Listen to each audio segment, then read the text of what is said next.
Muling nagising sa ingay ng mga sirena at pagsabog ang maraming lunsod sa Ukraine matapos maglunsad ang Russia ng malawakang pag-atake gamit ang daan-daang drone at dose-dose ng missile.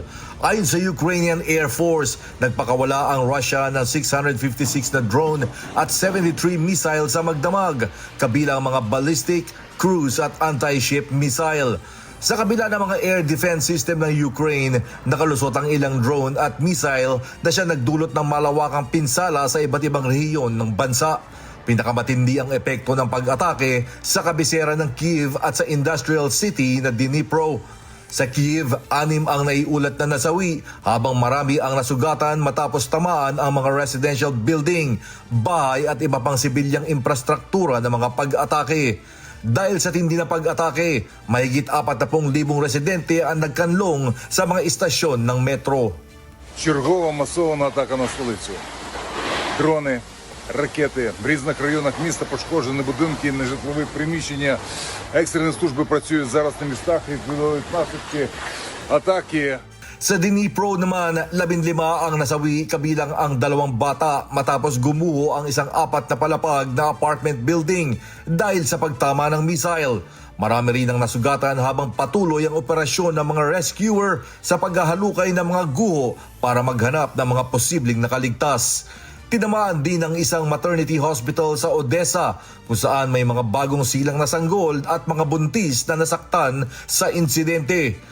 Samantala, nasira rin ang mga energy facility sa ilang bahagi ng bansa na nagdulot ng malawakang pagkawala ng kuryente.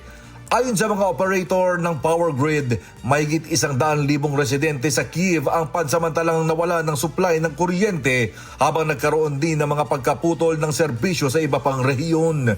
Bilang tugon, muling nanawagan sa Ukrainian President Volodymyr Zelensky sa mga kaalyado nito na palakasin ang tulong militar, partikular ang pagbibigay ng mga Patriot missile system na mahalaga sa pagharang ng mga Russian ballistic missile.